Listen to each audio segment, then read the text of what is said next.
తెలంగాణలో శ్రీరామరాజ్యం తెస్తాం, కేసీఆర్ ఇక ఇంటికే, బండి సంజయ్ బీజేపీ. కేసీఆర్ పాలనతో ప్రజలు విసిగిపోయి ఉన్నారు. తెలంగాణ వాసులు ప్రజాప్రభుత్వాన్ని కోరుకుంటున్నారు. రేవంత్ రెడ్డి కాంగ్రెస్ తెలంగాణలో రాజన్న రాజ్యం తీసుకొస్తా, వైఎస్ షర్మిల వైఎస్ఆర్టీపీ. ఇగో ఇవన్నీ తమాషా మాటలు, మీరు ఖాతరు చేయాల్సిన అవసరం లేదు. కేసీఆర్ ఇప్పుడు చెప్పిన 4 స్టేట్మెంట్స్ తెలంగాణలో చాలా ఫేమస్. బీజేపీ నుండి బండి సంజయ్, కాంగ్రెస్ నుండి రేవంత్ రెడ్డి, వైఎస్ఆర్టీపీ నుండి వైఎస్ షర్మిల. కేసీఆర్ని ఓడించడం అంత ఈజీ విషయమా? హే గాయ్స్, ఎలా ఉన్నారు? 2023 మార్చ్ తర్వాత తెలంగాణలో ఏ టైంలోనైనా ఎలక్షన్స్ కండక్ట్ చేయొచ్చు. కాంగ్రెస్, బీజేపీ, వైఎస్ఆర్టీపీ ఈ 3 పార్టీలకి సంబంధించిన అధ్యక్షులు నిరంతరం ప్రజల మధ్య ఉంటూ పాదయాత్రలు, ప్రెస్ మీట్స్, సభలు పెడుతున్నారు. బేసిక్గా వైఎస్ఆర్టీపీని పక్కన పెడితే బీజేపీ అండ్ కాంగ్రెస్ ఈ 2 పార్టీస్ తెలంగాణలో స్ట్రాంగ్గానే ఉన్నాయి. కేసీఆర్ని చాలా స్ట్రాంగ్గానే డిఫీట్ చేస్తున్నాయి. అపోజిషన్ పార్టీస్ అంత స్ట్రాంగ్గా ప్రెజర్ ఇస్తుంటే ఇటు సైడ్ నుండి రూలింగ్ పార్టీ టీఆర్ఎస్ మాత్రం ఎటువంటి ప్రెజర్ ఆపోజిట్గా ఇవ్వట్లేదు. చాలా కూల్గా ఉంటుంది.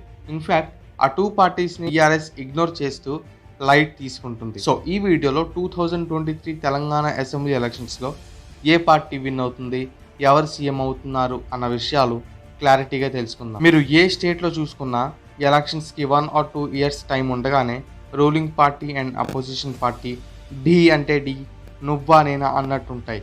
బట్ తెలంగాణ విషయానికి వస్తే క్వైట్ ఆపోజిట్. ప్రతిపక్ష పార్టీలు ఎన్ని ప్లాన్స్ వేస్తున్నా, ఎన్ని పన్నాగాలు పన్నుతున్నా అధికార పార్టీ అస్సలు కేర్ చేయట్లేదు. కేసీఆర్ని గద్దెదించే బలం, పట్టుదల అపోజిషన్ పార్టీస్కి ఉందా? ఉంటే ఏ పార్టీకి ఉంది? ఇచ్చిన ప్రతి హామీ నెరవేర్చి ఒక్క తప్పు కూడా లేకుండా తెలంగాణలో కేసీఆర్ పాలన ఉందా? లేదు.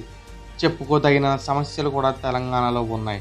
మరి కేసీఆర్ ధైర్యం ఏంటి? అసలు తెలంగాణలో ఎవరు గెలుస్తారు అంటే యునానిమస్గా వచ్చే ఆన్సర్ కేసీఆర్. మరి తెలంగాణ గురించి స్పెషల్ వీడియో చేయాల్సిన అవసరం ఉందా? ఎస్, ఖచ్చితంగా ఉంది. ఎందుకంటే రీసెంట్గా ఏపీలో 2024 ఎలక్షన్స్లో ఎవరు గెలుస్తారని వీడియో చేయడం జరిగింది. లింక్ డిస్క్రిప్షన్లో ఉంది, తర్వాత చూడండి. అయితే తెలంగాణకి స్పెషల్ వీడియో ఎందుకంటే ఏపీకి తెలంగాణకి ఉన్న situations and priorities quite opposite. AP and తెలంగాణలో 3 డిఫరెంట్ పార్టీస్ లీడింగ్లో ఉన్నాయి. సో ఏపీ అండ్ తెలంగాణకి 2 డిఫరెంట్ కేస్ స్టడీస్లా తీసుకుని అనలైజ్ చేయాలి. తెలంగాణలో ఎవరు గెలుస్తారనే క్వశ్చన్కి ఆన్సర్ తెలియాలి అంటే ఫస్ట్ ఆఫ్ ఆల్ కేసీఆర్ ఎందుకు విన్ అయ్యారో తెలుసుకోవాలి. What made KCR to win in Telangana? Telangana state form అయ్యిందే 2014లో. బట్ 2014లో టోటల్ కంబైన్డ్ ఏపీకి ఎలక్షన్స్ జరిగాయి. సో కేసీఆర్ డైరెక్ట్గా పోటీ చేసింది 2018లో. స్కెడ్యూల్ ప్రకారం 2019లో కండక్ట్ చేయాల్సిన ఎలక్షన్స్ని కేసీఆర్ 1 ఇయర్ ఎర్లీగా వెళ్ళారు. కేసీఆర్ ఏం హామీలు ఇవ్వలేదు, పెద్ద పెద్ద సభలు పెట్టలేదు, పెద్ద పాదయాత్రలు చేయలేదు. కానీ 2001 నుండి తెలంగాణ సెపరేట్ స్టేట్ కావాలి అని తన వంతు కృషి చేశారు. బట్ అన్ఫార్చునేట్లీ టీడీపీ పవర్లో లేకపోవడం, వైఎస్ఆర్ గారి సడన్ డిమైజ్ తర్వాత ఆ పోరాటం ఇంకా సీరియస్ ఇష్యూ అయింది. Students support and people of Telangana support చేయడం వల్ల 2014లో స్టేట్ బైఫర్కేట్ అయింది. సో అదే సింపతితో 2014లో ఎలక్షన్స్కి వెళ్ళారు, విన్ అయ్యారు. సాధారణంగా ఏ గవర్నమెంట్ మీదనైనా వ్యతిరేకత ఉంటుంది. సో అది మరింత ఎక్కువ కాకుండా అపోజిషన్ పార్టీ కాంగ్రెస్ ఎలక్షన్స్కి సిద్ధం కాకముందే కేసీఆర్ ఎర్లీ ఎలక్షన్స్కి వెళ్ళి 2018లో కూడా విన్ అయ్యారు. ఇప్పుడు 2014కి 2018కి రిజల్ట్స్కి కంపేర్ చేసుకుంటే 2014లో కంటెస్ట్ చేసిన main parties TRS, Congress, MIM. అదే 2019లో టీఆర్ఎస్, కాంగ్రెస్, బీజేపీ, ఎంఐఎం. ఎప్పుడూ కూడా ఒక 7 సీట్స్ మాత్రం ఎంఐఎం ఖచ్చితంగా గెలుస్తుంది. So let's compare between TRS, Congress, BJP. 2014లో టీఆర్ఎస్కి 63, టీడీపీకి 12, కాంగ్రెస్కి 21 అండ్ బీజేపీ అప్పటికీ లేదు. 2018లో టీఆర్ఎస్కి 88, కాంగ్రెస్కి 19, టీడీపీకి 2 సీట్స్, బీజేపీకి 1 seat. So present 3 BJP MLAs తెలంగాణలో ఉన్నారు. ఈ ఎలక్షన్స్ అనగానే రాజకీయ ఎత్తుగడలో కామన్. అయితే కేసీఆర్కి మించిన రాజకీయ వ్యూహకర్త ఎవ్వరూ లేరు. పైగా ఇప్పుడున్న సిచ్యువేషన్స్ అండ్ ట్రెండ్ని బట్టి ప్రశాంత్ కిషోర్ని కూడా హైర్ చేసుకున్నారు. సో కేసీఆర్ కన్నా పెద్ద వ్యూహాలు కాంగ్రెస్ అండ్ బీజేపీ పన్నగలదా అంటే నో. 2018కి 2023కి బీజేపీ అండ్ కాంగ్రెస్ అధ్యక్షులు చేంజ్ అయ్యారు. ఎందుకంటే ఆ 2 పార్టీస్కి ఇప్పుడు గుర్తింపు వచ్చింది. లేకపోతే తెలంగాణ అంటే టీఆర్ఎస్, టీఆర్ఎస్ అంటే తెలంగాణ. కేసీఆర్ కి మించిన వ్యూహాలు ఈ టూ పార్టీస్ ఎందుకు పనలేవు అంటే కేసీఆర్ బయోగ్రఫీ వీడియో చేయడం జరిగింది, డిస్క్రిప్షన్ లో ఉంది, తర్వాత చూడండి. అయితే ఎన్టీఆర్ ఫ్యాన్ అయినప్పటికీ ఒక ఇన్సిడెంట్ లో కేసీఆర్ చేసిన పని, తెలంగాణ స్టేట్ తానే తెచ్చాను అని ప్రజల్ని నమ్మించిన ఇన్సిడెంట్, ఇవన్నీ ఆ వీడియోలో చెప్పడం జరిగింది. సో ఈ వీడియో తర్వాత చూడండి. Now coming to present situation, తెలంగాణలో కూడా చాలా సమస్యలు ఉన్నాయి.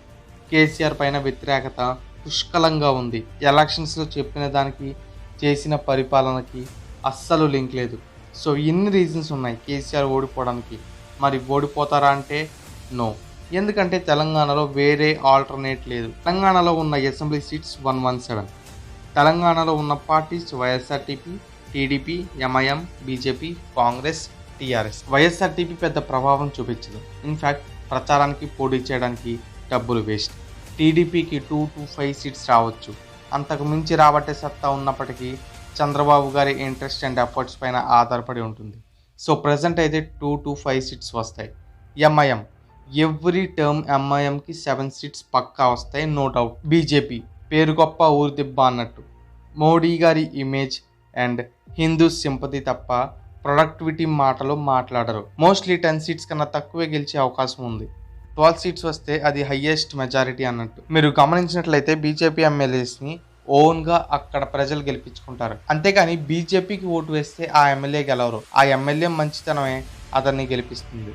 కాంగ్రెస్ ఒకవేళ రేవంత్ రెడ్డి గారిని పీసీసీ ప్రెసిడెంట్ చేయకపోతే బీజేపీలాగే 10 to 15 సీట్స్ వస్తాయి. బట్ ఇప్పుడు 25 to 30 సీట్స్ ఈజీగా వచ్చే ఛాన్సెస్ ఉన్నాయి. ఆ పైన 5 to 6 సీట్స్ కాంగ్రెస్కి టీఆర్ఎస్కి గట్టి పోటాపోటీ ఉంటుంది. టీఆర్ఎస్ సో ప్రజెంట్ టీఆర్ఎస్ దగ్గర ఉన్న సీట్స్ 65, అంటే టీఆర్ఎస్కి వర్స్ట్ కేసులో 65 సీట్స్ వస్తాయి. కానీ అపోజిషన్ పార్టీస్కి మినిమం సీట్స్ వస్తే then TRS will win approximately 75 to 78 seats. Opposition దగ్గర ఉన్న బలంతో టీఆర్ఎస్ మెజారిటీని తగ్గించగలవు, కానీ కేసీఆర్ని ఓడించలేవు.